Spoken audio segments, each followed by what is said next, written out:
Okay. So good morning, everyone. We'll start with Provident Fund provisions today. As all of you are aware, that Provident Fund is also one of the type of retirement scheme wherein every month you and your employer are contributing some amount towards your Provident Fund, and after your retirement, you will get that lump sum amount, and that would be used for your retirement means for after retirement, or you can say post retirement life. So here, when both employer and employee are contributing the amount, obviously that amount will go to a specific fund which is called as Provident Fund. Now here, employee's contribution is available as deduction under Statutory Provident Fund, Recognized Provident Fund, but Unrecognized Provident Fund, you are not eligible for the deduction. Now, basically, what is Statutory Provident Fund? So, it is a fund which is created by the central government, and the fund management or the Provident Fund, you can say, provisions or its implementation, everything will be taken by the central government. So, that is known as a Statutory Provident Fund. All the government organizations and also the private organizations wherein they choose to be a part of statutory provident fund can be part and parcel of this SPF. But there are organizations wherein they decide not to be a part of statutory provident fund, but they want to contribute the amount towards their own fund, which is managed by the employer himself. So that will be considered as a non-statutory provident fund. Hmm?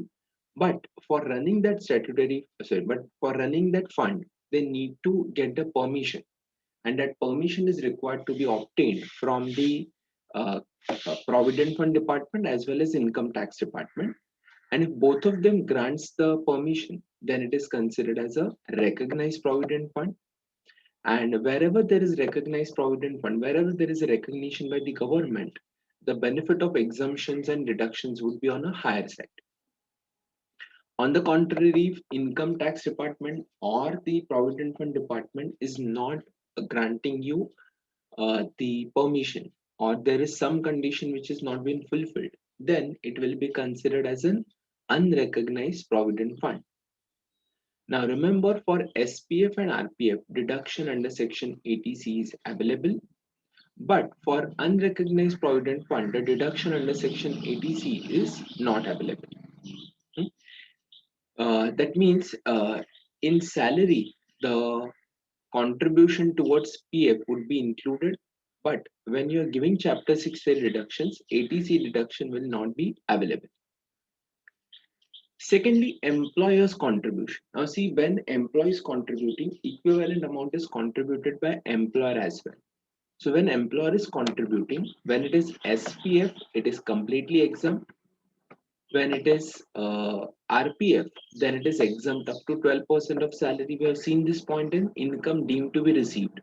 Key contribution to RPF in excess of 12% is considered as taxable. So same point is considered here कि 12% of salary तक contribution by employer is exempt, उसके ऊपर रहेगा तो taxable.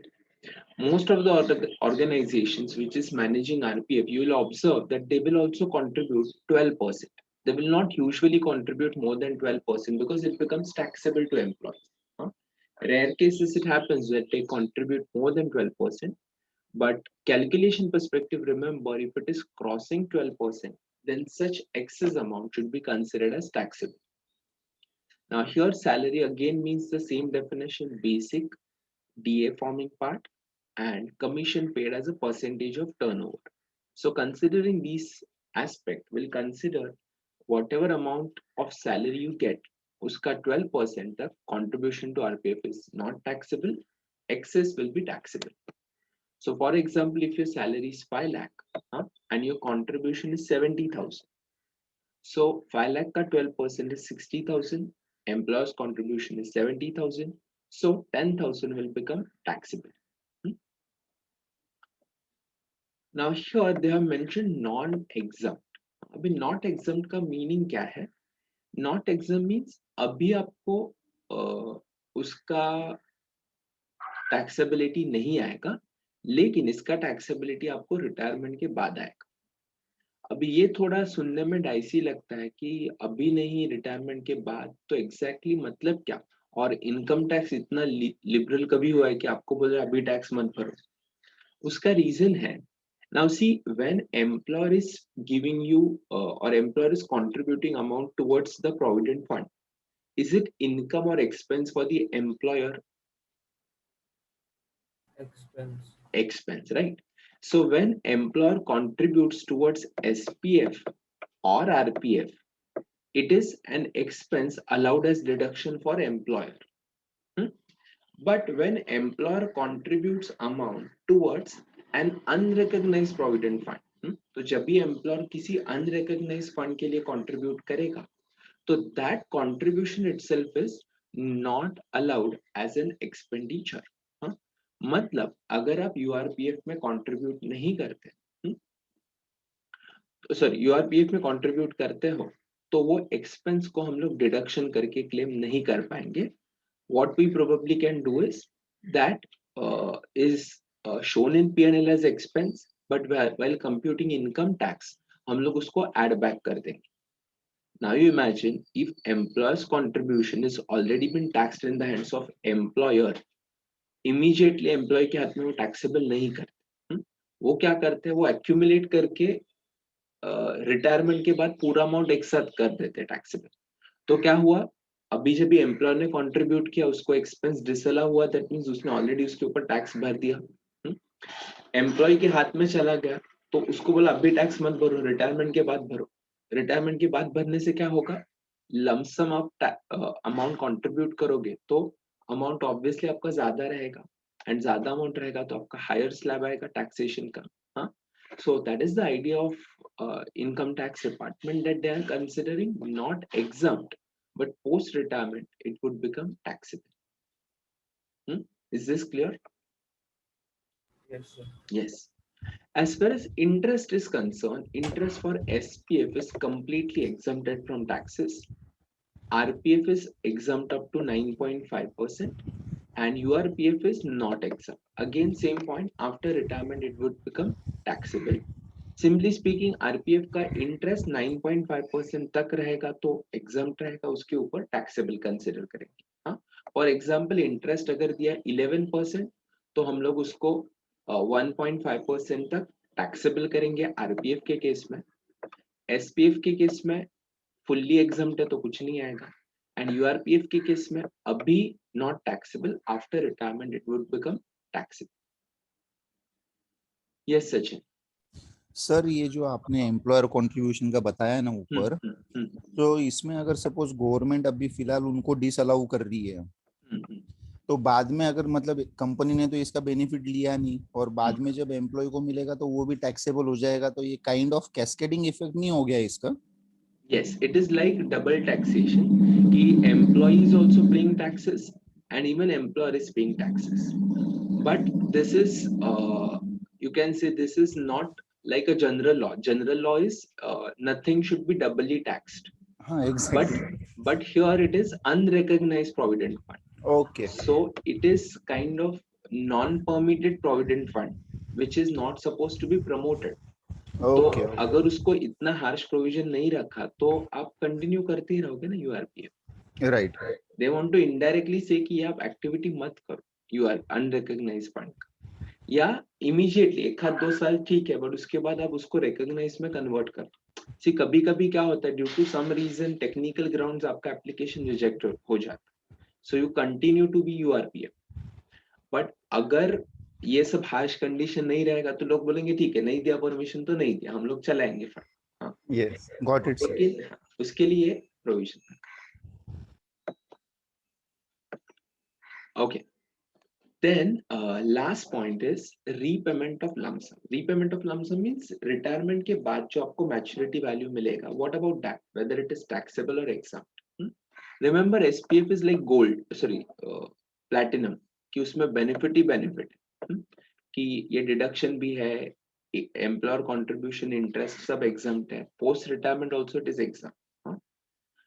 On the contrary RPF थोड़ा gold जैसा है कि यहाँ पे आपको डिडक्शंस मिला, यहाँ पे डिडक्शन मिला लेकिन 12% तक मिला, यहाँ पे 9.5% तक ही मिला है, यहाँ पे पूरा एग्जाम्प्ट हो गया। And URPF is like silver, और सिल्वर भी नहीं, आप उसको पत्थर कंसिडर कर सकते हो, because there is no benefit, no deduction here, no exemption here, and post retirement, now this point is important, after retirement employer's contribution and interest is taxable under the head salary।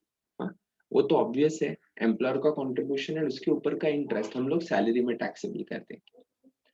अभी employee का जो contribution है that is non taxable. अभी वो non taxable क्यों? Because जब भी employ ने कंट्रीब्यूट किया, अभी एम्प्लॉय पीएफ कंट्रीब्यूट करता है, मतलब क्या, उसका जितना सैलरी रहता है, सपोज एक पर्सन का सैलरी है 30,000 and he is contributing 2,000 towards the provident, meaning 30,000 में से 2,000 डिडक्ट होके वहां पे जा रहा है, करेक्ट? तो इट इज नॉट मतलब it is already considered as income in salary, and बाद में हम लोग क्या करते हैं, डिडक्शन क्लेम करते हैं एटीसी में, लेकिन यूआरपीएफ रहता है तो उसको एटीसी में डिडक्शन मिलता है क्या? नहीं मिलता। हाँ, तो indirectly that amount has already become taxable. I show you quickly. Suppose आपका मंथली सैलरी है 30,000, यहाँ पे आपको अपने 30,000 आपका मंथली सैलरी है, यहाँ पे 30 है, यहाँ पे 30 है, इसमें से आप 2,000 कंट्रीब्यूट कर रहे हो आरपीएफ।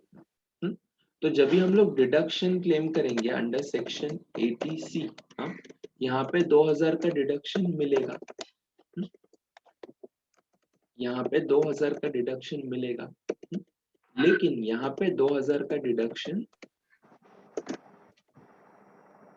नहीं मिलेगा। क्यों नहीं मिलेगा? Because employees contribution is not available as deduction. अभी देखो इससे हुआ क्या, यहाँ पे मैंने सिर्फ कितने अमाउंट पे टैक्स भरा, 28, यहाँ पे 28 एंड यहाँ पे 30, मीनिंग मैंने एज एन एम्प्लॉय जितना कंट्रीब्यूट किया वो पूरा अमाउंट ऑलरेडी टैक्स हो चुका है। Do you agree? Yes. तो do you think after retirement it should become taxable again? No. हाँ, इसके लिए employ contribution after retirement is not taxable. Are you getting this? हाँ, एंड ये जो नॉन टैक्सेबल इनकम है, इसके ऊपर अगर आपको इंटरेस्ट मिला, तो वो इंटरेस्ट टैक्सेबल होगा other sources. This is bit different point, and why it is, so I will give you with an example. अभी कोई भी पर्सन, लेट अस से okay Sachin is working in the company, right? So he is getting monthly salary, तो वो salary कौन से head में taxable होगा? ऑब्वियसली सैलरी में। लेकिन out of salary he saved certain amount and he made FD out of it, and वो FD से उनको इंटरेस्ट मिला, तो वो इंटरेस्ट मिस्टर सचिन के हाथ में कौन से हेड में टैक्सेबल होगा, सैलरी में या अदर सोर्सेस में? अदर सोर्सेस में। क्यों? वो इनकम पार्ट नहीं है। yes, because interest is a part of investment income, and salary में से उसको, this is not income from salary, you can say this is income due to salary, लेकिन not income from salary। वैसे ही जब भी employ contribute करता है amount, वो ऑलरेडी टैक्स हो चुका है, उसके ऊपर इंटरेस्ट मिला, तो that is as good as your interest income, like investment income. इसके लिए उसको क्या ट्रीट करते हैं हम लोग? उसको ट्रीट करेंगे income from other sources. Are you getting this? Yes. Yes. अभी ये तीन जो हुआ, ये हुआ with reference to employees provident fund. Apart from that, there is another scheme called Public Provident Fund Scheme, that is PPF. Now, many old tax practitioner or even young tax practitioner would suggest PPF is the best plan. And why it is best plan for investment is because of few reasons. First and most important is it is managed by the government. Secondly, the rate of interest is comparatively good. If you see now, look at the FD rate of interest. SBI का FD rate देखो फिर कोटक का देखो, फिर private bank का देखो and फिर cooperative banks का देखो। हाँ? अभी इफ वी कंपेयर कि रिस्क फ्री और you can say low risk जो है, जैसे फॉर एग्जांपल एसबीआई का हम लोग इंटरेस्ट रेट कंसीडर करें तो it is hardly 4.5 to 5%. And in current time scenario also, if you consider PPF का interest, it is still nearing 7%. हाँ? अभी इतना interest rate है तो that is one advantage, that the rate of interest is not, you can say, compare with the private sector or stock market, but comparatively it is better. One. Secondly, when you contribute, हाँ, अभी लेकिन यहाँ पे से employee as such कुछ नहीं रहता. अभी those who are not employees, हाँ, suppose I'm a professional, I'm independent practitioner. So मैं किधर employee नहीं हूँ तो obviously मेरे लिए provident fund नहीं है. तो how I can secure my retirement life, post retirement life? So what I can do is I can invest amount in PPF, public provident fund, and when I contribute amount there, I can get deduction. Right, that is one. Secondly, employer वगैरह ऐसा कुछ contribution नहीं आएगा इसमें, लेकिन जब भी मैं कंट्रीब्यूट करता हूँ तो एटीसी का डिडक्शन मिल गया, इन्वेस्टमेंट के ऊपर इंटरेस्ट इनकम मिला, वो एग्जाम, प्लस पोस्ट रिटायरमेंट मतलब पीपीएफ का मैच्योरिटी पीरियड 15 साल का रहता है, तो 15 साल के बाद जब भी आप अमाउंट विड्रॉ करोगे तो वो कंप्लीटली क्या रहेगा, एग्जम्प्टेड फ्रॉम टैक्सेस रहेगा. अभी आप में से किसी को भी अगर रिटायरमेंट प्लानिंग करना है तो PPF is a good option of retirement planning. Not immediately after 15 years, PPF account can be renewed for 5 years 2 times. सो आप कंसिडर करोगे तो 15 + 5 + 5, सो कुल मिला के 25 साल तक आप पीपीएफ का अकाउंट कंटिन्यू रख सकते हैं. अभी usually what happens, once the amount is in saving bank account, that is likely to be spent. ATM card है, गूगल पे है या व्हाटएवर है, हम लोग उसको स्पेंड करने का चांसेस है, करेक्ट. लेकिन हमें अभी क्या देखना है, अगर हमें पोस्ट रिटायरमेंट अगर कुछ बेनिफिट्स चाहिए या फिर हमें रिटायरमेंट के बाद प्लानिंग करना है तो हमें क्या करना पड़ेगा, सर्टेन अमाउंट हमें प्रॉपरली इन्वेस्ट करके रखना पड़ेगा. And if it is not been properly kept in investment, तो what we need to do is we need to compulsory put restrictions. तो जैसे हम लोग सेविंग बैंक में से कभी भी पैसा विड्रॉ कर सकते हैं, वैसे पीपीएफ से विड्रॉ नहीं कर सकते. There are restrictions. पहले 3 साल तो आप कुछ भी विड्रॉ नहीं कर सकते. After 3 years small amount you can withdraw, and जैसे पीरियड बढ़ता जाएगा 7 to 8 years होगा, then certain percentile of the amount can be withdrawn. So that is the way you can plan your retirement. आप अच्छा amount डालते जाओ. Now you can imagine पहले साल आपने अगर 1 लाख रुपए डाला एंड 25 साल के लिए आपका अकाउंट है, तो imagine all 25 years whatever interest you get, it is completely exempted from taxes. So that is the best advantage of PPF contributions. So that is public provident fund. तो ये पब्लिक प्रोविडेंट फंड में आप contribute करोगे तो आपको ये सब benefits मिल सकता है. ऑलराइट, सो ये दोनों को लिंक मत करो, because employees provident fund is bit different and public provident fund is bit different. आपको वहां पे मिनिमम 500 रुपया कंट्रीब्यूट करना पड़ता है on an year, and maximum आप 1.5 लाख तक कंट्रीब्यूट कर सकते हो. But there is no restriction कि हर एक महीना कंट्रीब्यूट करना, ऐसे कुछ नहीं. साल में आप कभी भी एक बार, मिनिमम एक बार, maximum n number of times whatever you want, you can invest amount in PPF. Okay, yeah. अभी नेक्स्ट कंसेप्ट है कि जहां पे एम्प्लॉय जॉब छोड़ के दूसरे जगह पे जॉब करने चला गया, तो उस केस में क्या होगा, there will be transfer of balances. कि आपका एसपीएफ में कुछ बैलेंस है तो आप विड्रॉ करके आरपीएफ में डाल दोगे, या आरपीएफ का बैलेंस है तो आप एसपीएफ में डाल दोगे. दैट मीन्स इट डिपेंड्स आप जो नए कंपनी में जा रहे हो वहां पे कौन सा प्रोविडेंट फंड. अभी obviously as an employ I can not choose कि मेरा एम्प्लॉयर का प्रोविडेंट फंड क्या है. That will be employer's provident fund, whatever he offers you have to accept. So if it is recognized provident fund or statutory fund, that is the employer's lookout. So employer will tell you what kind of fund it is. But if you change the job, then what will happen? आपका amount एक account से दूसरे account में चला जाएगा. तो जब भी एक से दूसरे अकाउंट में चला जाएगा तभी आपको याद रखना है when amount is contributed from unrecognized to recognized fund.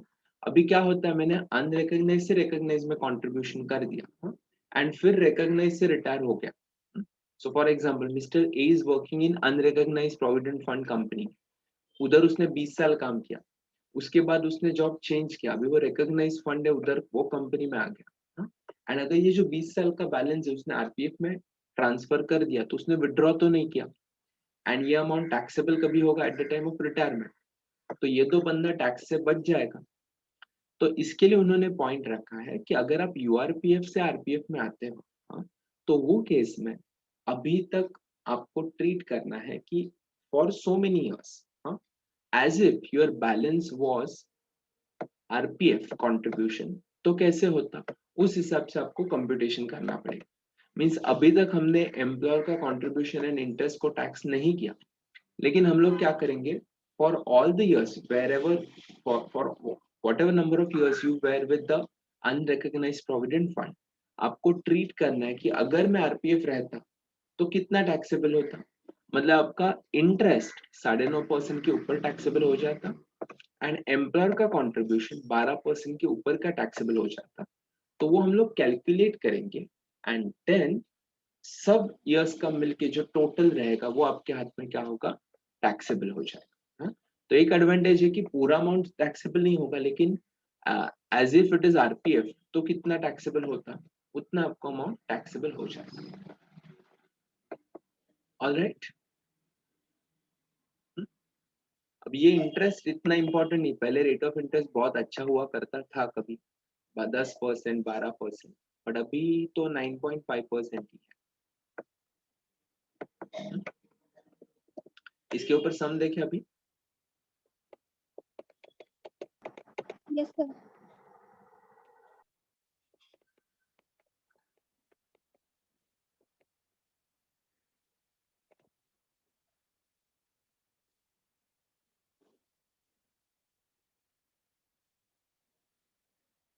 Okay. Check question number 7.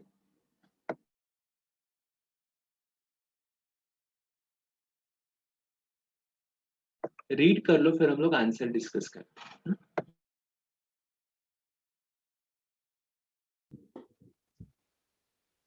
हाँ बोलो, बोलिए. तो ये डीएनएस पे का वो 50% का नहीं लेने का रिटायरमेंट बेनिफिट. किसके लिए? डीएनएस पे के लिए. डीएनएस पे. हाँ वो तो पूरा ले लिया ना हमने. 72,000 8,000 पर मंथ है, इंटू 9 मंथ 72,000 पूरा ले लिया. तो वहाँ 50% भी आया ना, वो नहीं नहीं लेना. नहीं, वो रिटायरमेंट बेनिफिट के लिए है ना, मतलब एग्जम्पशन कैलकुलेट करने के लिए है. याद आ रहा है, हमने पहले सम्स में किया था. सपोज यहाँ पे एचआरए का एग्जम्पशन लेना रहता तो हम लोग क्या करते, 72,000 का 50% ले लेते, 36,000. लेकिन when you are calculating total salary तो तभी आपको जो basic DA everything has to be considered fully. Okay sir. Okay. And ये एम्प्लॉयज कंट्रीब्यूशन एंड उसका इंटरेस्ट पोस्ट रिटायरमेंट है, इसके लिए टैक्सेबल हुआ चाहिए. तो इसको टाइटल दे दो post retirement. You can say lump sum payment.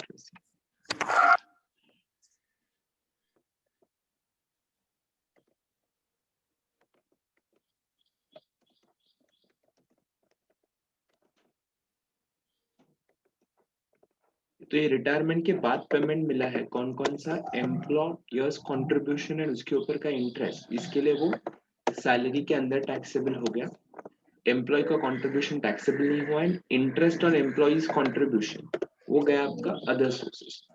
Accordingly हमने ग्रॉस सैलरी निकाला, डिडक्शन दिया, नेट सैलरी मिल गया एंड अदर सोर्सेस उसमें हम लोगों ने ऐड कर. और एक चीज यहाँ पे हम लोगों ने जो पीएफ कंट्रीब्यूशन उसका डिडक्शन नहीं दिया. The basic reason behind that is it is contribution towards unrecognized provident fund and therefore you are not eligible for any benefit. All right. Yes, sir. लिख लो.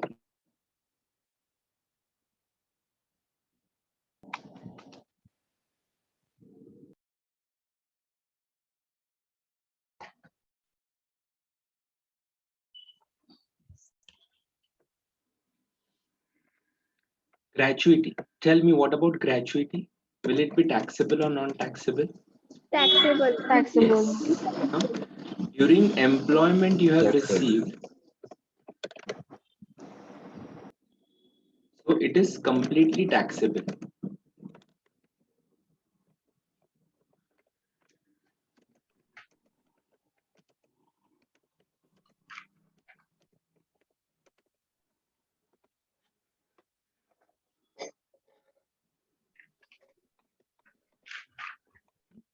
बाकी basic DA commission and bonus तुमने पूरा ले लिया, gratuity भी पूरा लिया because he is not retired, so no exemption is available. अभी what about contribution to RPF?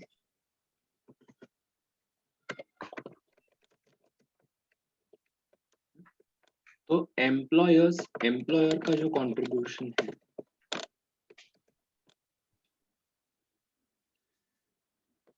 20% of basic, मतलब ये कितना होगा?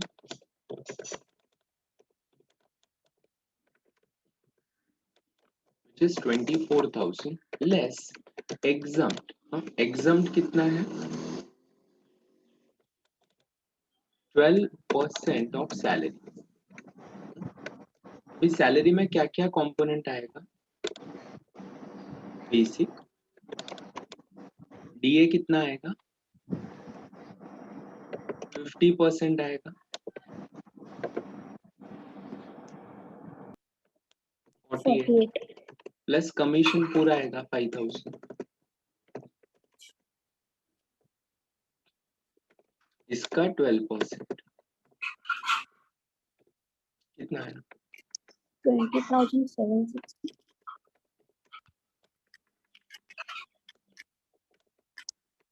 तो नेट कितना है?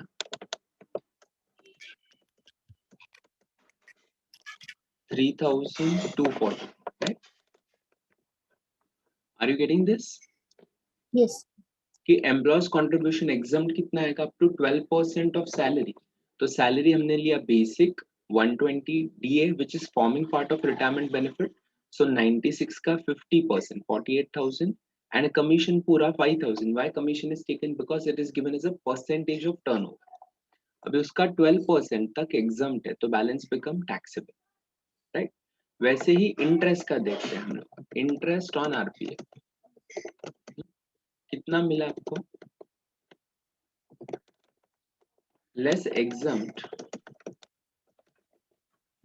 एग्जाम्प्ट कितना है? 9.5 ना? 9.5 तक एग्जाम्प्ट है, उसको 13 से मिला, तो कितना इन शॉर्ट एग्जाम्प्ट होगा?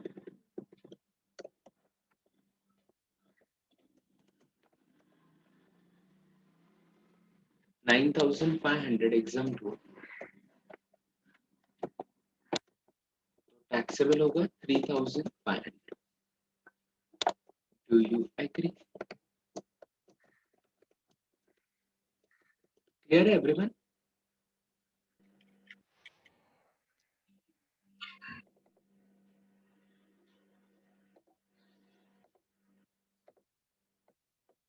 हाँ, इधर तक क्लियर है सबको? तो ग्रॉस सैलरी कितना आएगा बताओ?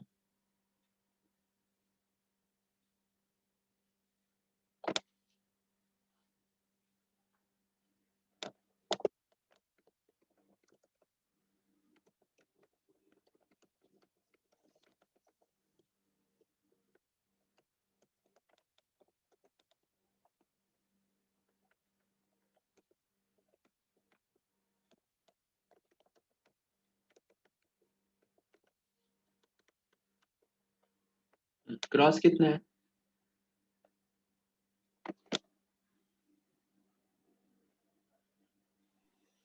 Sir interest on RPF other sources मध्ये नाही घ्यायचं का? ना ना ना, it will be salary only. Okay. आणि कमिशन ओके ऐड केलं ठीक आहे. Commission is added.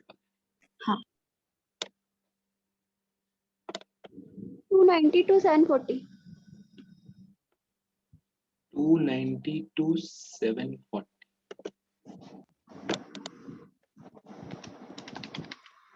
Less 50,000. 240 to 740. Yes. अब इसमें ऐड अदर सोर्सेस, कुछ है अदर सोर्सेस का इनकम? देखो टेक्निकली सम में पूछा उसके हिसाब से अपना आंसर इधर खत्म हुआ, बट हम लोग देख रहे हैं कि टोटल इनकम पूछा तो कितना है, तो ग्रॉस टोटल इनकम कितना होगा?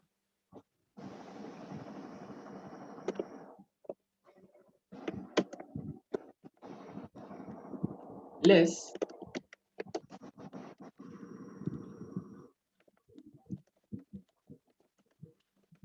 यहाँ पे कितने का डिडक्शन मिलेगा? कंट्रीब्यूशन टू आरपीएफ, कौन से अमाउंट का डिडक्शन मिलेगा? Employees contribution. यस, एम्प्लॉय का जो कंट्रीब्यूशन है 20,000 का आपको इधर डिडक्शन मिलेगा.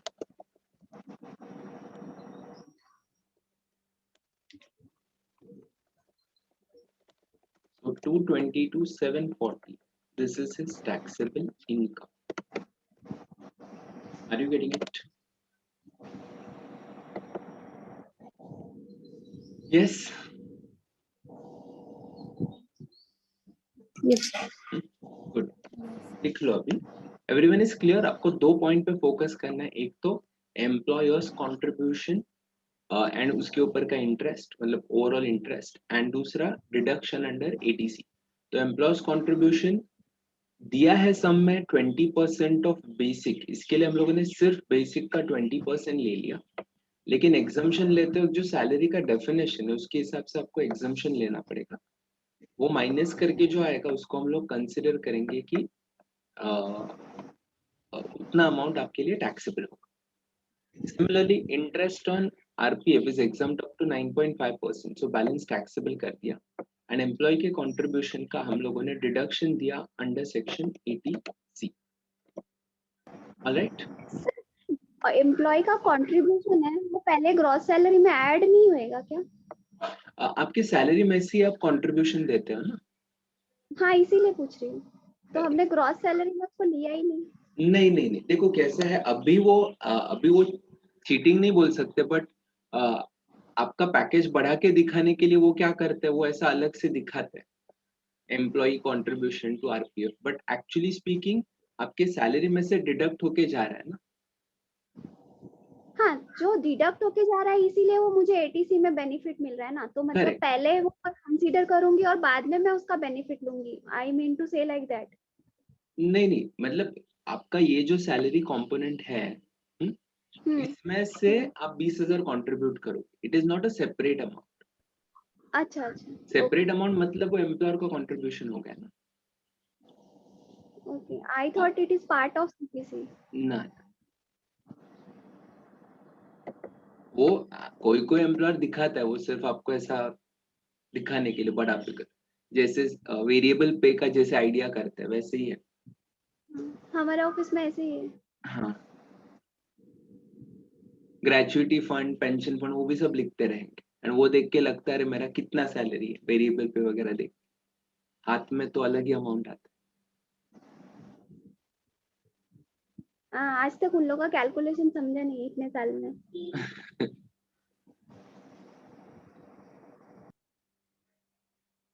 ज्वाइन करते हो तब वो देख के खुश हो जाते हो, एंड ज्वाइन होने के बाद आपके पास ऑप्शन नहीं रहता तो आप चालू रखते हो.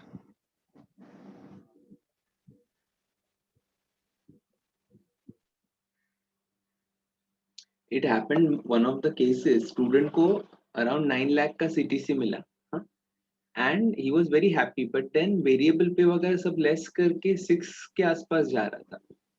तो ऐसे होता है. Like it's not that the amount you will not receive, but may be 2 साल 3 साल उनका जो कंडीशंस है इतने साल बाद मिलेगा, उसके साथ मतलब उसके पीरियड के बाद मिलेगा, तब भी जाके आपको वो अमाउंट मिलेगा. वेरिएबल पे सर कभी कभी कंपनी देती भी नहीं है ना, देती भी नहीं है, समटाइम्स हाँ, इफ हाँ आर इन लॉसेस और एक्सपेंशन ऐसा कुछ भी रहेगा तो वेरिएबल पे नहीं मिलता है। हाँ। एंड बोलते दो केसेस, एक तो कंपनी का परफॉर्मेंस एंड दूसरा आपका performance.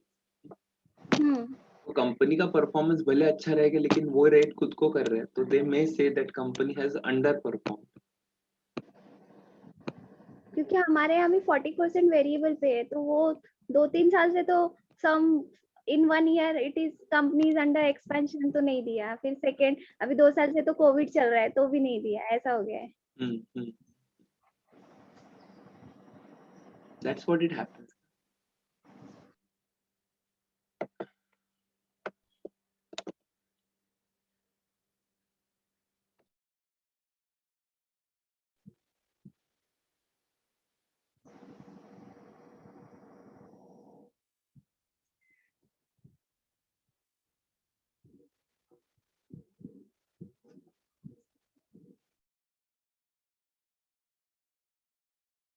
Yeah, first of all, what is a perk visit? So perk visit is nothing but a benefit which is given by the employer to the employee, which may be in monetary terms or which may not be in monetary terms. हाँ? अभी non monetary terms मतलब suppose employee is provided with an accommodation or car facility or gardener or watchman or servant for his service. So ये सब जो facility मिल रहा है तो वो नॉन मॉनेटरी पर्पसेस में गिना जाएगा। Apart from that monetary purposes मतलब suppose employees kids are taking education, तो उनके एजुकेशन का फीस पे करना, so this is kind of monetary benefit. हाँ, मतलब भले उसके हाथ में पैसा नहीं है लेकिन मॉनेटरी टर्म्स में उन्होंने एक्सपेंडिचर इनकर कर। नेक्स्ट इज एम्प्लॉय के घर का इलेक्ट्रिसिटी बिल या उसके मोबाइल का बिल या फिर उसके मतलब उसका पर्सनल एक्सपेंसेस जो रीइंबर्समेंट होगा, तो all this will be considered as a perquisite wherein the employee will be compensated for his personal expenses. apart from that sometimes the employee is in need of money, तो employee को क्या करता है employer loan दे देता है and this loan is given at a concessional rate of interest, so that is also a benefit which is received by the employee. तो ये सब जो बेनिफिट है इसको हम लोग पर्क विजिट में कंसिडर करेंगे। अभी पर्क विजिट में कंसिडर करते वक्त अगर एम्प्लॉय को मंथली सैलरी दिया तो वो टैक्सेबल हो जाता है, बट अगर उसको फैसिलिटी प्रोवाइड किया जैसे फैसिलिटी ऑफ कार और फैसिलिटी ऑफ हाउस प्रॉपर्टी और फैसिलिटी ऑफ सर्वेंट्स, तो ये जो फैसिलिटी एम्प्लॉयर प्रोवाइड कर रहा है तो employ is getting benefit and which is required to be quantified, and वो क्वांटिफिकेशन करने के लिए पर्क विजिट रूल्स आ गए। तो आज हमें देखना है what are the perquisite rules according to which we are going to consider the valuation of perquisite. अभी ब्रॉडली हमें पर्क विजिट्स दो में बाइफिकेट करना है, एक तो perquisite which are taxable to all employees and दूसरा perquisites which are taxable for specified employees. अभी ऑल एम्प्लॉइज पर्क विजिट्स में क्या क्या आएगा, तो rent free accommodation, then employers monetary obligation being discharged, then LIC policy or annuity plan which is paid by the employer, then sweat equity shares issued or superannuation contribution exceeding 1 lakh or value of fringe benefits or amenity provided by the CBD।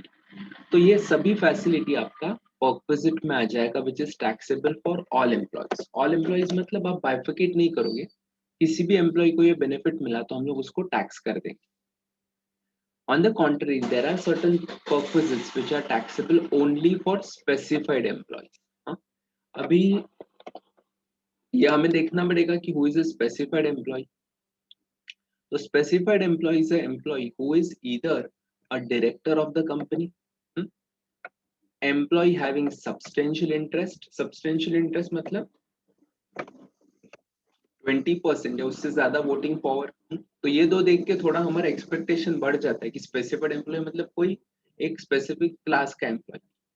But third point ने सब पानी फेर दिया इसके ऊपर, if the income of the salary from for one or more employers exclusive of non monetary perquisite exceeds 50,000, मतलब 50,000 के ऊपर आपका सैलरी रहेगा तो हम लोग आपको स्पेसिफाइड एम्प्लॉय कहलाएंगे। हाँ, अभी ये सैलरी में क्या क्या आएगा, तो सभी कंपोनेंट है, not just basic DA and commission. Basic DA, bonus, commission, taxable allowances, monetary perquisite, less entertainment allowance, less tax on employment. ये करने के बाद अगर आपका अमाउंट 50 के नीचे आया, तो आपको परक्विजिट टैक्सेबल नहीं होगा. अभी 50,000 is not a big amount, and specially हमें ये पढ़ के लगा रहेगा 50,000 अ मंथ, बट ऐसा है नहीं. दे हैव मेंशन जस्ट 50,000, मतलब annually 50,000. Now you can imagine as a stipend भी आपका शायद 50 के ऊपर जाता रहेगा एनुअली, या फिर नजदीक आता रहेगा. There are some companies which are paying good stipend. तो ऑब्वियसली 50,000 पर एनम सैलरी मतलब लगभग 4,000 4,500 मंथली हुआ सैलरी. तो आज के जमाने में अगर 4,500 जिसको सैलरी मिलेगा, डू यू थिंक ही और she will be interested in perquisites, या वो बोलेंगे मुझे पैसा दो instead of giving car facility और दीज फैसिलिटीज, राइट? सो ये थोड़ा थियोरेटिकल है, but because of this point almost everyone is getting covered under the definition of specified employee, and therefore like perquisites are taxable in short for everyone. But अगर exam में ऐसा question है कि employ को salary 48,000 है annually, and उसको कुछ जो स्पेसिफाइड परक्विजिट्स है वो अगर दिया है, तो हम लोग उसको कंसिडर करेंगे कि ये स्पेसिफिक परक्विजिट आपके लिए टैक्सेबल नहीं होगा. ऑलराइट,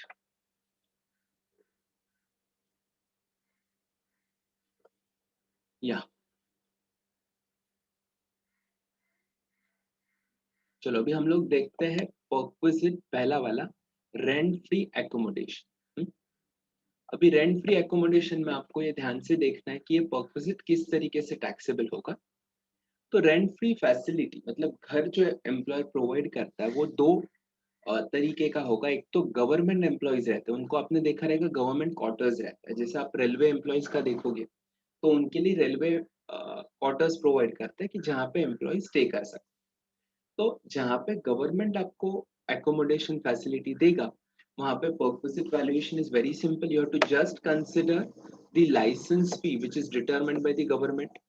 तो गवर्नमेंट का जितना लाइसेंस फी रहेगा उतना वैल्यू ऑफ परक्विजिट रहेगा. अभी exam perspective it is not important because आप इसमें कुछ वैल्यूएशन रूल है नहीं. तो अगर एग्जाम में सम आया गवर्नमेंट एम्प्लॉय का, तो उनको देना ही पड़ेगा कि उसको कितना वो घर का लाइसेंस फी कितना है. लाइसेंस फी मतलब जैसे म्युनिसिपल वैल्यू हम लोग बोलते हैं, तो उस हिसाब से जो लाइसेंस वैल्यूएशन रहेगा, लाइसेंस फी रहेगा, उसको हम लोग वैल्यू ऑफ परक्विजिट ट्रीट करेंगे. हाँ, तो remember this point, this will not be considered, this will be considered as perquisite to the extent of license fee which is determined by the government. Apart from that, जो non government employees है उनके लिए हमें consider करना है कि accommodation owned by employer है और it is hired by the employer. अगर ओन्ड बाय एम्प्लॉयर है, मतलब जैसे गोदरेज है, तो गोदरेज का खुद का कंस्ट्रक्शन है.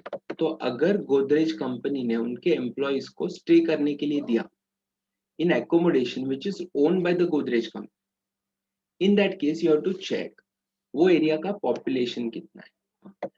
एरिया का पॉपुलेशन मतलब जहां पे आपको घर दिया उधर, वो एरिया का पॉपुलेशन अगर 10 लाख से नीचे है तो वैल्यू ऑफ परक्विजिट आएगा 7.5% of salary. Population 10 to 25 lakh के बीच में है तो 10% ऑफ सैलरी. पॉपुलेशन 25 लाख के ऊपर है तो 15% ऑफ सैलरी. इतना आपका वैल्यू ऑफ परक्विजिट रहेगा. अभी यहाँ पे तीनों केसेस में सैलरी का डेफिनेशन क्या होगा, तो डेफिनेशन थोड़ा लंबा चौड़ा है.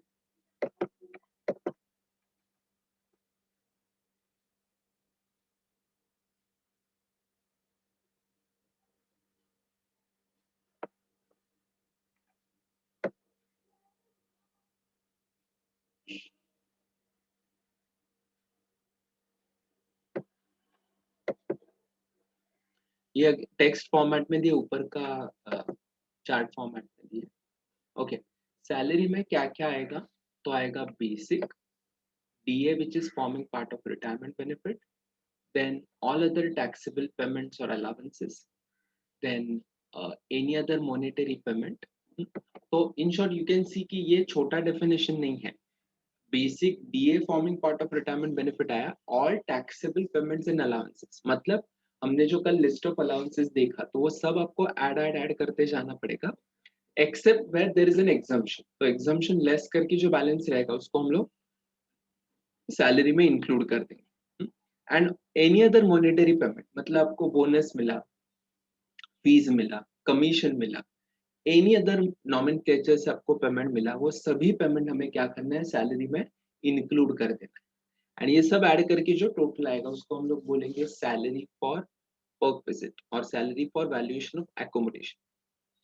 लेकिन यहाँ पे क्या क्या नहीं आएगा,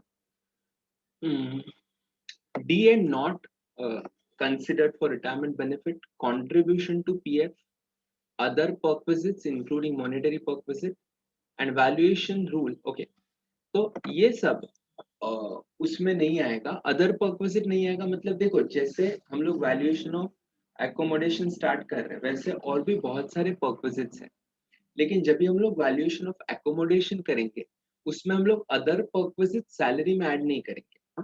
फॉर एग्जांपल एम्प्लॉयर ने आपको कार फैसिलिटी दिया, उसका परक्विजिट वैल्यू है 15,000, तो कंप्यूटेशन ऑफ टैक्सेबल सैलरी के वक्त वो 15,000 लेंगे, लेकिन computation of salary for rental premises या एकोमोडेशन प्रोवाइडेड बाय एम्प्लॉयर का वैल्यूएशन करते वक्त हम लोग वो 15,000 को कंसिडर नहीं करेंगे, because that is another perquisite. तो मॉनेटरी बेनिफिट या अलाउंसेस रहेगा तो आप कंसिडर करोगे, परक्विजिट रहेगा तो आप सैलरी में कंसिडर नहीं करोगे. ऑलराइट. अभी यहाँ पे जब भी हम लोग सैलरी की बात करते हैं तो यहाँ पे भी salary should be considered for relevant period, but salary should be considered for all the employers. अब इसका मतलब क्या है, सॉरी ऑल एम्प्लॉयर्स मतलब क्या, तो कोई भी एम्प्लॉयर रहेगा तो उसके लिए हम लोग ये बेनिफिट कंसिडर, सॉरी सपोज एक एम्प्लॉय 2 जगह पे काम कर रहा है एंड उसमें से one of the person has given him the accommodation facility, लेकिन वैल्यू ऑफ परक्विजिट कंप्यूट करते वक्त आपको दोनों एम्प्लॉयज का सैलरी एड अप कर देना है एंड फिर आपको दिखाना है उसका वैल्यूएशन ऑफ परक्विजिट कितना है.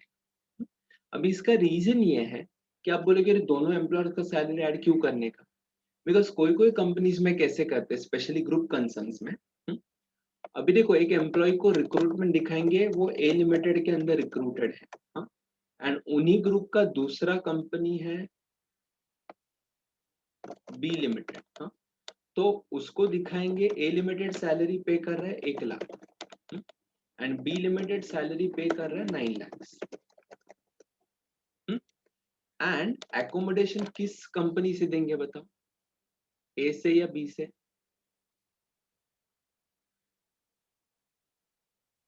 टैक्स प्लानिंग करने के लिए लोग क्या कर सकते हैं, एकोमोडेशन फैसिलिटी किस पे दिखा सकते हैं, इससे बी लिमिटेड नहीं, लिमिटेड आएगा ना ए लिमिटेड से दिखाएंगे कि इसने आपको घर दिया. Are you getting it? क्यों ऐसा करेंगे, टैक्स मतलब एम्प्लॉयर ऐसा क्यों करेगा, मतलब ग्रुप कंसर्न रहेगा तभी, एक ही कंपनी रहेगा तो ये सब आप चीटिंग नहीं कर सकते. तो सपोज सुखदा को घर दिया एम्प्लॉयर ने, तो what employer will do is employer will consider कि उसका परक्विजिट वैल्यू कम होना चाहिए, इसके लिए वो सैलरी दिखाएगा 1 लाख उसके अंदर, एंड वो ए लिमिटेड उसको घर देगा एंड बी लिमिटेड उसी का दूसरा जो ग्रुप कंसर्न है बी लिमिटेड वो उसको 9 लाख का सैलरी देगा. अभी as an individual will Sukhada have any difference whether she is shown as an employ in 2 different companies? No, उसको till the time she is getting 10 lakh, मतलब till the time she is getting whatever is expected salary, she is comfortable. And ऐसा करके आप value of perquisite क्या कर सकते हो, कम कर सकते हो. Are you understanding this? Yes. इसके लिए रूल क्या बना, अभी देखो ये सब आपने प्लानिंग कर भी दिया, इनकम टैक्स ने इसके ऊपर पानी डाल दिया. क्योंकि what income tax says, you should consider salary for relevant period during all employees. तो आपने ये चीटिंग करने के बाद कुछ फायदा होगा ही नहीं, बिकॉज आपको ये 9+1 10 लाख पे ही वैल्यू ऑफ वर्क विजिट क्या करना पड़ेगा, कंप्यूट करना पड़ेगा। इसके लिए उन्होंने रूल क्या रखा, you should consider salary for relevant period during from all the employees. Alright, Yes. Yes. लेकिन ये वैल्यूएशन रूल जो है वो हमें कंसिडर करना है, sometimes it is not applicable.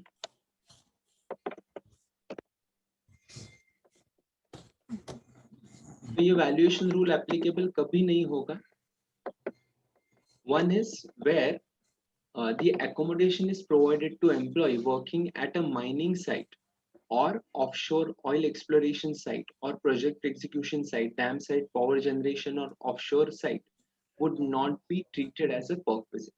Because देखो ये जगह पे घर मिलना जहाँ पे आपको लगता है कि ऑयल एक्सप्लोरेशन साइट रहेगा, माइंस रहेगा, उधर आपके लिए बिल्डिंग या रेसिडेंशियल एरिया रहेगा उधर नहीं।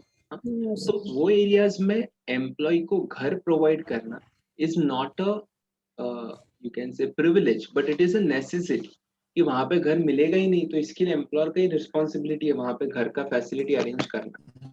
तो हम लोग कंसिडर करेंगे कि ये जो फैसिलिटी एम्प्लॉयर ने प्रोवाइड किया है उसको हम लोग कंसिडर करेंगे टैक्स, सॉरी उसको हम लोग कंसिडर करेंगे कि it is non-taxable because it is given as a part of necessity and not as a part of luxury. Right?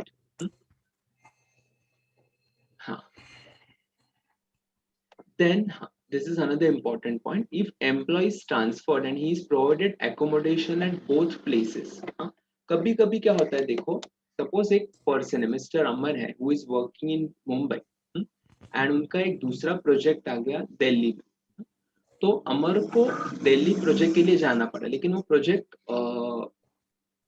एकदम शॉर्ट ड्यूरेशन का भी नहीं है एंड पूरे साल का भी नहीं, तो मे बी उसको 3-4 महीना उधर रहना पड़ेगा। तो हुआ क्या, अगर 3-4 महीना उधर स्टे करना है तो डू यू थिंक अमर का मुंबई का घर उसको बोलेंगे कि तू सरेंडर कर, दिल्ली के घर पे जाके स्टे कर? ऐसा तो नहीं बोलेंगे, because Amar will stay with his family. तो भले ही अमर दिल्ली काम करने चला गया, डज इट मीन उसका पूरा फैमिली दिल्ली 3 महीने के लिए शिफ्ट हो जाएगा? No, his family members will stay in Mumbai itself. तो होगा क्या, ड्यूरिंग दिस स्पैन एम्प्लॉय को मतलब अमर को 2 घर मिलेगा, एक तो मुंबई का घर प्लस दिल्ली का घर। लेकिन ये दोनों घर उसको दिया है, तो is it more beneficial to Amar to have 2 different properties? उससे उसको कुछ एक्स्ट्रा प्रिविलेज है क्या, या ये एम्प्लॉयर का नेसेसिटी है? Okay, to put it in different words, 2 घर लेके अमर को कुछ ज्यादा फायदा हो रहा है क्या? नहीं, उसमें से एक घर तो वो कंपल्सरी दिल्ली में शिफ्ट किया, इसके लिए वो वहां पे स्टे कर रहा है, and just because this family can not come there, that family staying here, उसके बच्चे रहेंगे, तो वो थोड़ी 3 महीने के लिए उधर जाके स्टे करेंगे ना, वो तो मुंबई में ही स्टे करेंगे। तो in this scenario Amar is not getting some extra high fund benefit out of this, तो इसके लिए इनकम कंसिडर करता है, अगर आपको 2 जगह पे साथ में घर दिया तो 2 में से कोई एक घर 90 डेज के लिए आपको क्या होगा, एग्जम्प्टेड फ्रॉम टैक्सेस रहे, एंड 90 डेज के बाद दोनों घर क्या होगा आपके लिए टैक्सेबल हो जाएगा। तो फॉर एग्जांपल आपको मुंबई एंड दिल्ली का घर 4 महीने के लिए दिया, तो फर्स्ट 90 डेज दोनों में से एक ही घर टैक्सेबल होगा, एंड आप इसको टैक्सेबल करोगे जिसका परक्विजिट वैल्यू कम आ रहा है उसको टैक्सेबल कर देंगे, एंड जो 3 महीने के बाद 90 डेज के बाद का पीरियड है उधर क्या होगा, दोनों घर क्या होगा आपके लिए टैक्सेबल हो जाएगा। तो इनकम टैक्स ये बेनिफिट ज्यादा पीरियड के लिए एक्सटेंड नहीं करता, वो बोलते 2-3 महीने के लिए रहोगे आप, दोनों घर आपको दिया रहेगा तो एक ही टैक्स, 3 महीने के ऊपर गया तो दोनों टैक्स। क्लियर?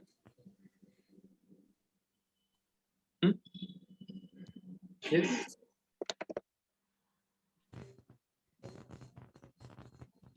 अभी हमने ये वाला पार्ट कवर कर लिया जहां पे accommodation is provided by the employer, but not necessary every time accommodation will be provided by employer himself. sometimes even employer will hire the accommodation and give it to the employee. मतलब जहाँ पे accommodation is taken on rental basis by the employer, तो उस case में value of work visit कैसे आएगा? तो उधर दो सिचुएशंस है, hotel accommodation and any other accommodation.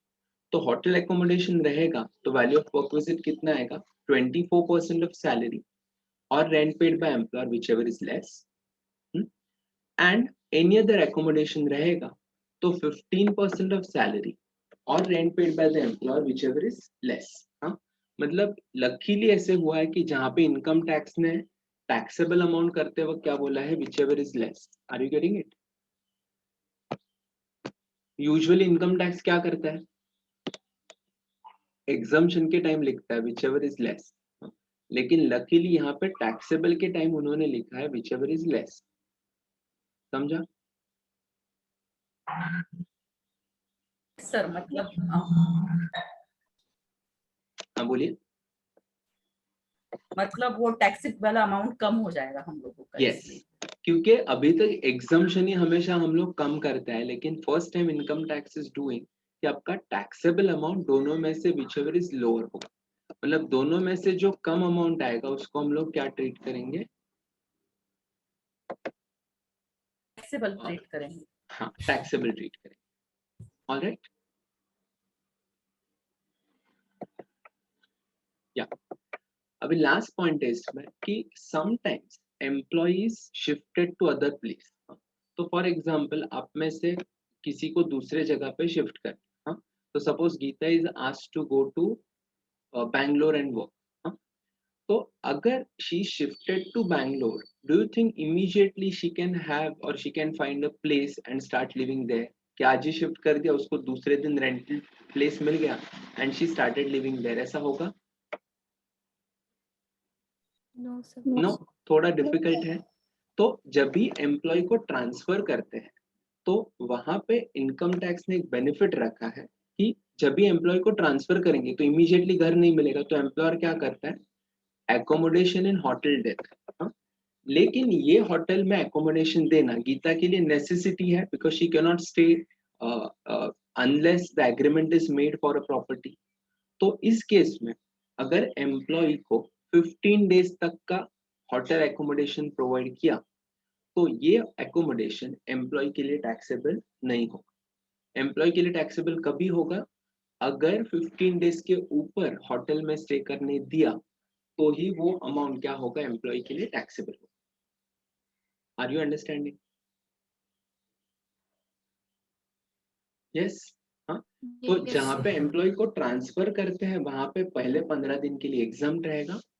Apart from that जहाँ पे एम्प्लॉयर का कुछ काम है, लाइक आप ब्रांच में उसको भेज रहे हो दिल्ली में, हाँ, एंड 2-3 दिन का काम, तो वो 3 दिन होटल स्टे करना या होटल का फैसिलिटी प्रोवाइड करना ये नेसेसिटी है, ये लग्जरी नहीं है. बिकॉज वहां पे एम्प्लॉय क्या थोड़ी रास्ते पे स्टे करेगा. तो जहाँ पे आप काम के लिए दूसरे जगह पे जाते हैं टेम्पररी होटल स्टे देते हैं वो एग्जाम्प्ट ही रहता है. लेकिन जहाँ पे आपको परमानेंटली होटल में स्टे करने दे कि चलो 12 महीना होटल में ही रहो, तो वो क्या कहलाएगा? वर्क विजिट कहलाएगा. Are you getting it? Yes. So Yes, you want sir. to make a note of it, this chart?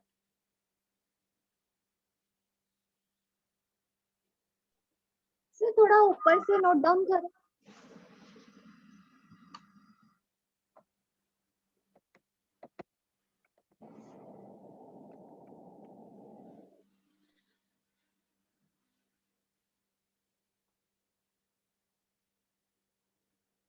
और ऊपर से सर हे अकोमोडेशन कन्सिडर करताना आपण एक्सिड 15 डेज झाले तर फर्स्ट डे पासून काउंट करणार की कन्सिडरच नाही करणार 15 डेज ते? Okay, good question. अगर 40 दिन का स्टे दिया होटल का, उस केस में जब भी एम्प्लॉय को ट्रांसफर किया है, तो पहले 15 दिन एग्जाम्प्ट होगा, balance 25 days taxable. Okay sir.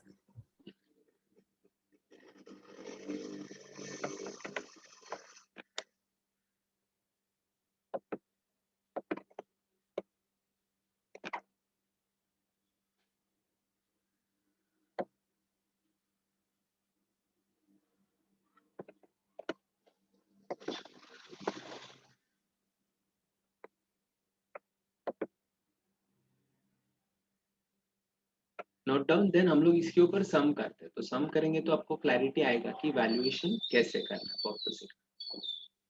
आप नोट डाउन करो, किसी को डाउट रहेगा तो पूछ लो। Good morning. Yes, Yes, sir. sir. अब पहले क्या आएगा बताओ मुझे, सैलरी फॉर एकोमोडेशन का पीरियड कौन सा आएगा मुझे बताओ। कब से कब तक आएगा?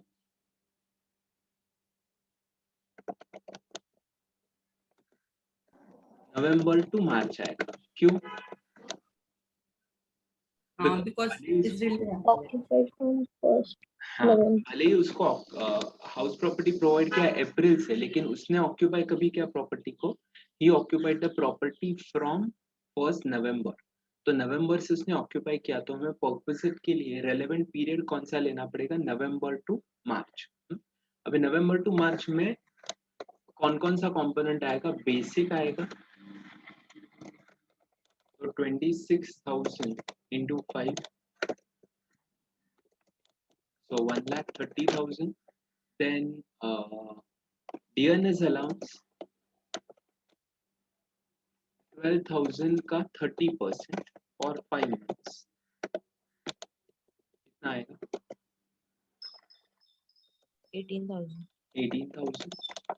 ओके, एडवांस सैलरी आएगा क्या अप्रैल का? आएगा sir.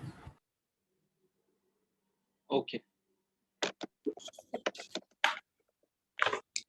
बोनस तो आएगा, उसमें कुछ प्रॉब्लम नहीं। 1,500 पर मंथ है तो 7%। अभी as far as advance salary is concern, it will not be considered for accommodation.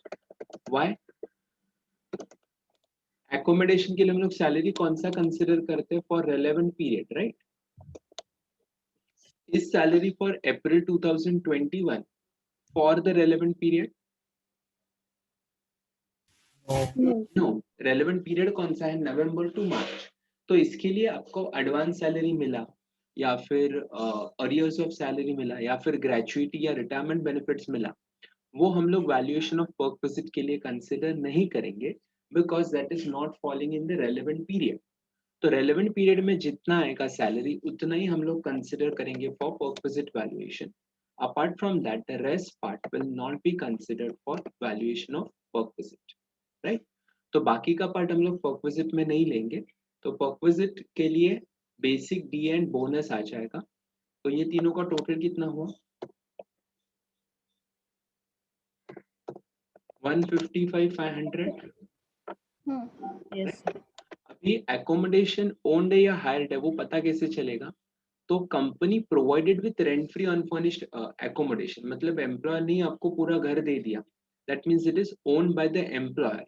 इन मुंबई है तो ऑब्वियसली वैल्यू ऑफ परक्विजिट कितना आएगा?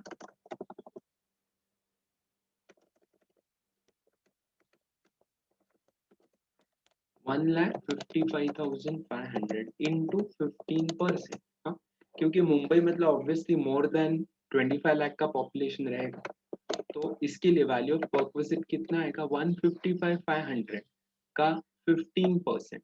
तो उसको हम लोग क्या कंसिडर करेंगे? परक्विजिट कंसिडर करेंगे। तो 155,500 का 15% कितना आएगा? 23 to 325. 23,325। राइट। तो आया समझ में कैसे कैलकुलेशन करना है परक्विजिट का? यस। तो पहले आपको आइडेंटिफाई करना है how much is the relevant period, फिर रेलेवेंट पीरियड का सैलरी, एंड फिर हम लोग निकालेंगे परक्विजिट। तो क्विकली लिख लो ये।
हो गया?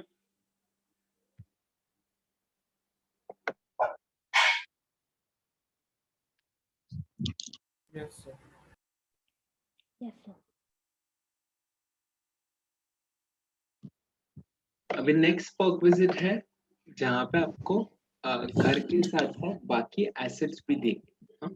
तो simply remember when the assets are provided to employee, maybe furniture or maybe any other assets, like घर में furniture रहेगा या फिर TV, AC, refrigerator, washing machine, कुछ भी आपको दिया है एम्प्लॉयर ने, तो that would also be considered as perk visit. अभी उसका वैल्यूएशन कैसे करेंगे, तो आपको चेक करना है whether that furniture or asset is owned by the employer or it is hired by the employer. If it is owned by the employer, then perk visit value कैसे आएगा? Owned by employer रहेगा तो 10% of original cost, that is value of perk visit. And अगर hired by employer रहेगा तो whatever rent is paid by the employer, that would be considered as a perk visit value. So simply speaking, when the accommodation is provided with other assets or anytime only assets are provided to employee, you have to check whether asset is owned by employer. Owned by employer रहेगा तो 10% of original cost, and hired by employer रहेगा तो जितना rent paid रहेगा उतना हम लोग perk visit consider करेंगे. All right, अभी based on which you have got next question number 10. तो question number 10 पढ़ लो and बताओ आप किस तरीके से deal कर. It is like a continuation of question number 9. पढ़ो.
देख लिया सम।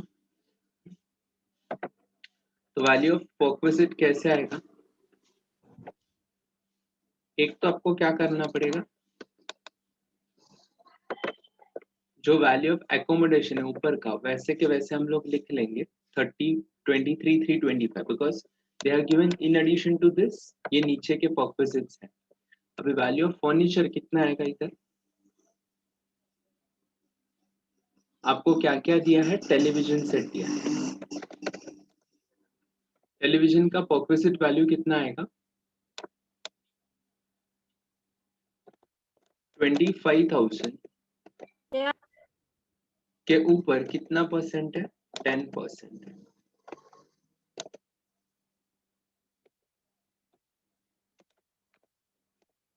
करेक्ट। एंड ये 10% कैलकुलेट करने के बाद आपको ये कितने महीने के लिए कंप्यूट करना पड़ेगा? 3 मंथ्स के लिए, राइट? क्यों? बिकॉज उसको टेलीविजन सेट प्रोवाइड हुआ 1 Jan 21 तो ऑब्वियसली आपको ये वर्किंग सिर्फ 3 महीने के लिए करना पड़ेगा। तो 3 महीने का कितना आएगा? 625. 625. 625। 25. ओके, तो टेलीविजन हो गया। उसके बाद उसको एसी भी प्रोवाइड किया, बराबर?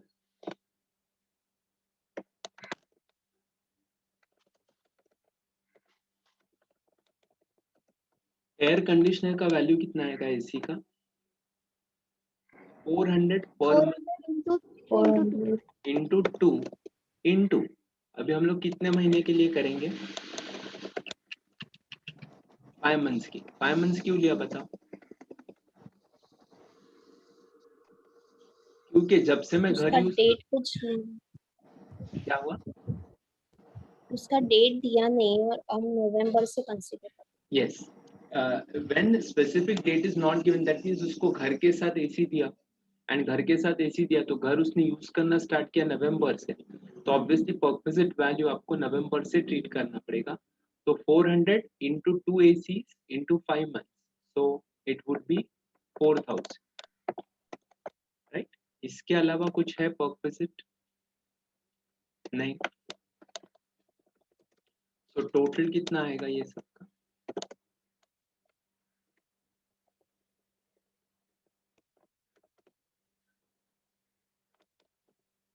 ट्वेंटी 27,950.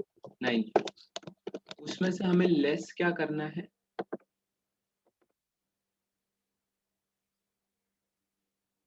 लेस क्या करेंगे उसमें से? 1,000 रुपीज पर मंथ, क्योंकि 1,000 rupees per month. Yes, why? Because employer has recovered 1,000 rupees per month. हाँ? तो less recovery by employer. हमेशा याद रखो, कोई भी परक्विजिट रहे, जितना एम्प्लॉयर ने रिकवर किया आपसे वो माइनस कर देने का। 1,000 पर मंथ है।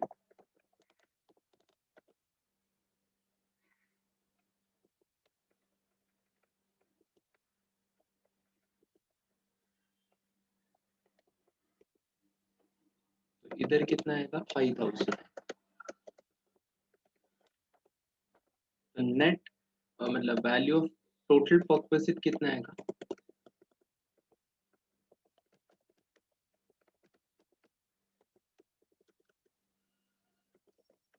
22,950, राइट? आपको ग्रॉस सैलरी भी कंप्यूट करना है, तो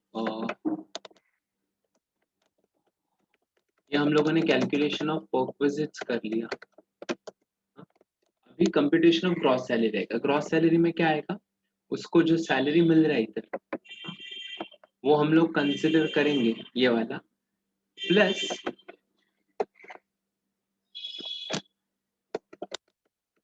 परक्विजिट्स को ऐड कर देंगे।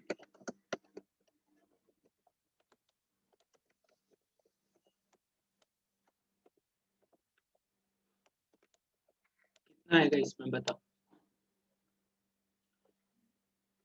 बेसिक डीए बीए तो आएगा सब, लेकिन वो कितने पीरियड के लिए आएगा? पूरे 12 महीने के लिए आएगा, राइट? Yes. एंड डीए पूरा आएगा, 30% नहीं आएगा। तो ये कितना है? 3,12,000. This is 3,12,000। देन डीए कितना आएगा? 1,44,000. Correct, perfect. बोनस भी 12 महीने का है तो 18,000. यस। ओके, अभी एडवांस सैलरी आएगा क्या? अभी एडवांस सैलरी आएगा। क्यों आएगा? बिकॉज जब भी हम लोग कंसिडर करते हैं टैक्सेबल सैलरी, तभी आपको उसको लेना पड़ेगा। लेकिन when you consider for perquisite valuation, then it will not come into picture.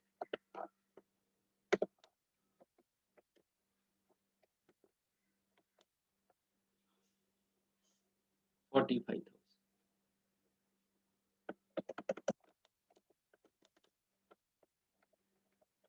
Alright, अभी ये हो गया उसका टोटल सैलरी के कंपोनेंट। इसमें हमें क्या करना है? Will have to add the value of perquisite, that is 22,950, and फिर आपको टोटल सैलरी मिल जाएगा।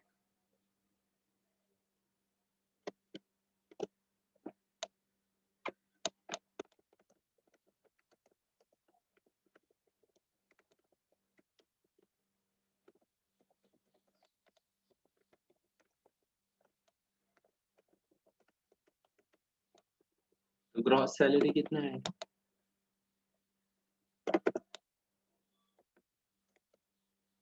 541,900. इसमें से फिर लेस क्या करेंगे?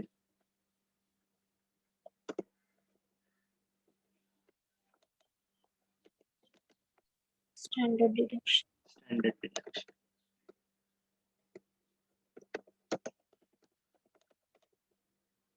$50,000। नेट सैलरी कितना है?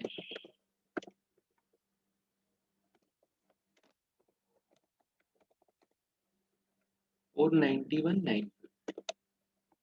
Do you agree? Easy. Yes.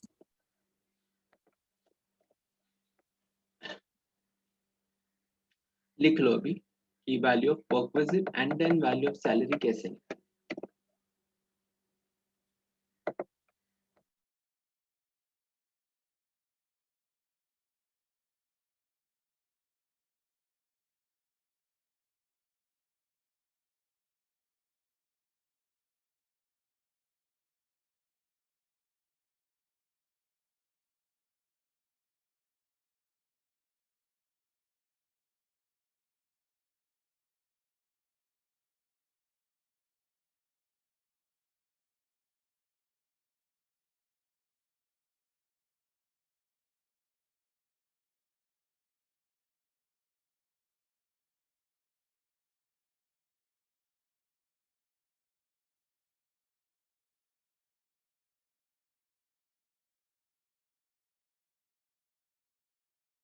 Relevant period कितना आएगा बताओ?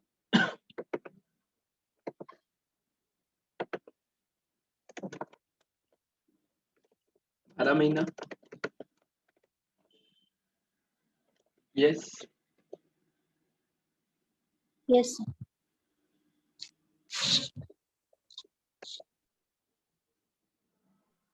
April to June and but उसको जुलाई एचआरए से मिल रहा है एंड ये दिया है, तो कैसे कैलकुलेट करेंगे एकोमोडेशन के वैल्यूएशन के लिए? कितना पीरियड कंसिडर करेंगे वो मुझे बता।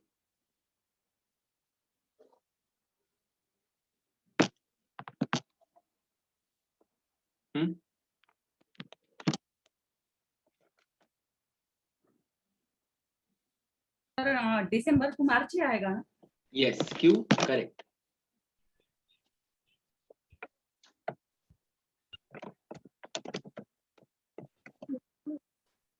क्योंकि घर कभी दिया उसको एकोमोडेशन? December. December 22.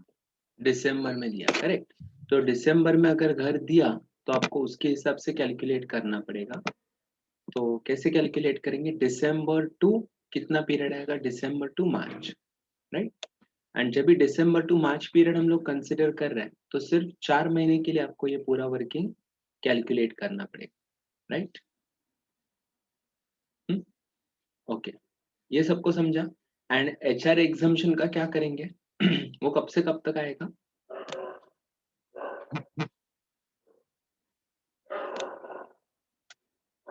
हम्म,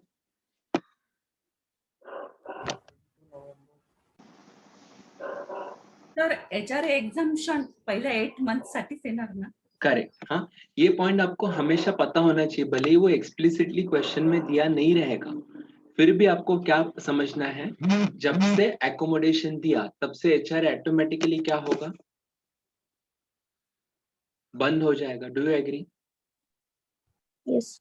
हाँ, क्योंकि जब भी एकोमोडेशन फैसिलिटी आपको मिलता है तो दोनों दोनों नहीं मिलेगा, आपको एम्प्लॉयर घर भी देगा एंड पुराने घर के लिए रेंट भी पे करने के लिए अमाउंट देगा। तो ऐसा हो सकता है क्या? Not possible. तो इसके लिए हम लोग कंसिडर करेंगे कि for calculation of accommodation we are not going to consider this HRA, एंड HRA के टाइम हम लोग ये वैल्यूएशन कंसिडर नहीं करेंगे। हाँ, अभी वैल्यूएशन ऑफ एकोमोडेशन में as you can see here, इधर मैंने HRA नहीं लिया। हाँ, उसका रीजन है कि HRA दिसंबर के पहले बंद हुआ रहेगा, तो रेलेवेंट पीरियड में आपको HRA मिलेगा ही नहीं, एंड अगर HRA मिलेगा ही नहीं तो आपको उसका बेनिफिट भी कंसिडर नहीं करना पड़ेगा। Are you understanding? Yes, Yes, sir. sir. Yes. Yes, sir. तो बेसिक कितना आएगा? 35,000 आएगा। कितना आया? 35,000 इंटू 4, 1,40,000। फिर डियरनेस अलाउंस कितना आएगा? 30,000 का 60%, लेकिन उसका 40% लेना पड़ेगा, बिकॉज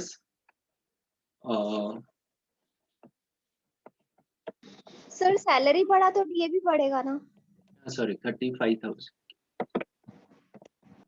तो 35,000 का 60% आएगा डीए, उसका 40% आएगा forming part of retirement benefit, and 4 months इसके लिए इंटू 4 करेंगे तो ये आंसर कितना आएगा? 33,600।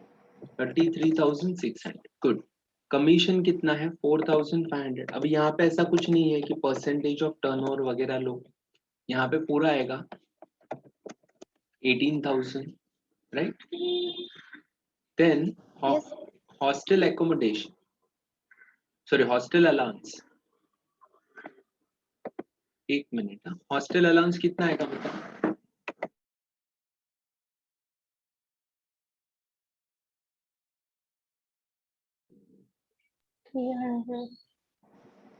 सर इसके लिए तो पूरा ले लेंगे ना, यहाँ पे अभी एग्जेम्पशन नहीं लेंगे ना? नहीं, अलाउंस टैक्सेबल अलाउंस लेना है ना, दैट मींस एग्जम्पशन लेस करके लाना पड़ेगा। अच्छा, एग्जेम्पशन लेस करके लेंगे। टैक्सेबल अलाउंसेस करके बोला है ना, तो जितना एग्जम्पशन है उतना लेस करके बैलेंस आएगा वो हम लोग लेंगे। ऑलराइट, कितना आएगा बता?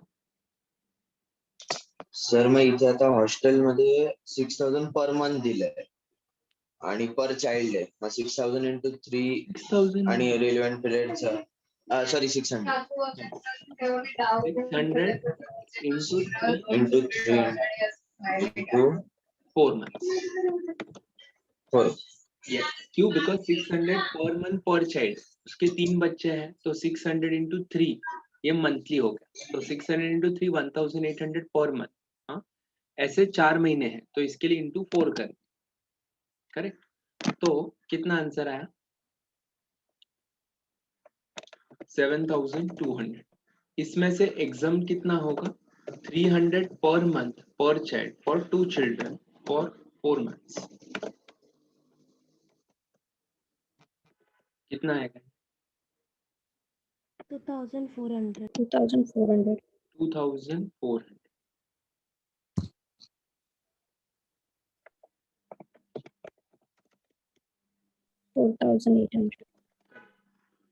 Uniform allowance 6,000 per month into 4. 24. अभी एग्जाम्शन कैसे देने का? Amount spend during the year is 8,000. 8,000 is for the year. So divide by 12 into 4 करके हमें proportionate amount का exemption लेना. बताओ कितना आएगा? 2667. 667. 2667. तो ये कितना आ गया? 21,333. 21,333. 333. Correct. Food allowance?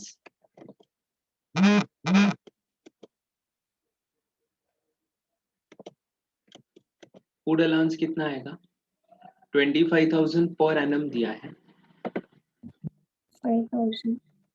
Divide by 12 into 4 कितना आया? 8,333. 8,333. 333. एग्जाम्शन कुछ है क्या इधर?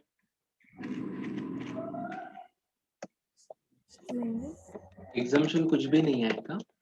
तो 8,333 इधर आ जाएगा. अभी ये सबको हमें क्या करना है? ऐड कर देना. And when you add all of them that would be treated as your value of per visit. So that should be considered as salary for per visit. And फिर हम लोग इसमें से क्या करेंगे? इसके ऊपर per visit valuation consider करेंगे. कितना आएगा पता?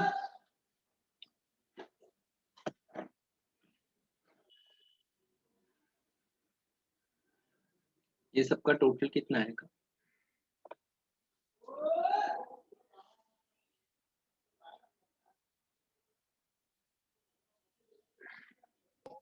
Two 26,066.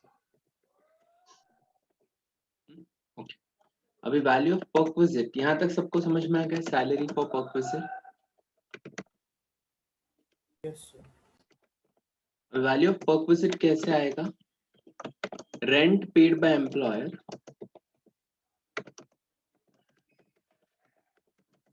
कितना है? 18,000 a month. तो 18,000 पर मंथ मतलब कितना आएगा?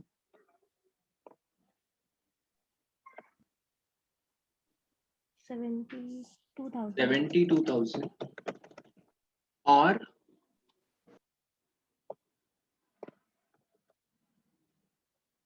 15% of salary. तो 226,066 का 15% कितना आया?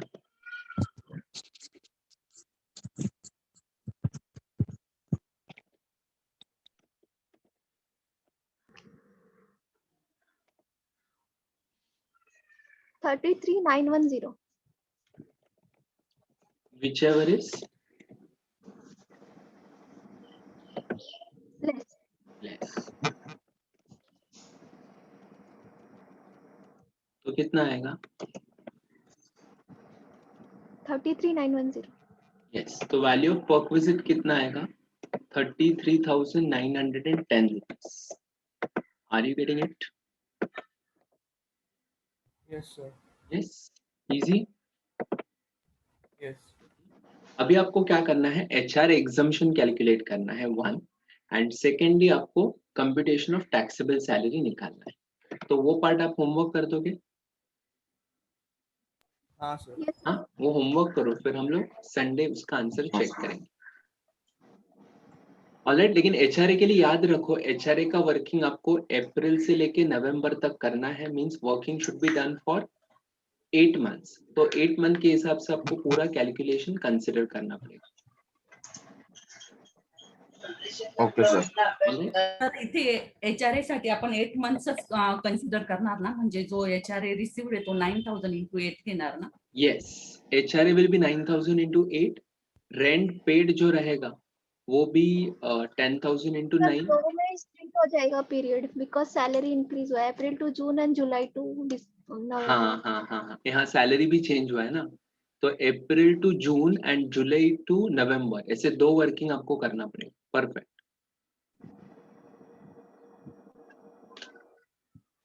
जाएगा चलेगा। Are you getting it? Yes sir. Yes.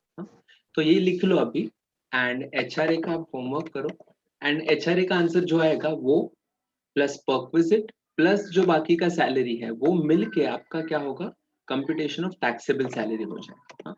तो आप शांति से होमवर्क करो इसको, तो आपको प्रैक्टिस भी हो जाएगा टैक्सेबल सैलरी निकालने का, प्लस एचआर एग्जाम्पशन का भी आपको प्रैक्टिस हो जाएगा। राइट? Yes sir. तो अभी जिनको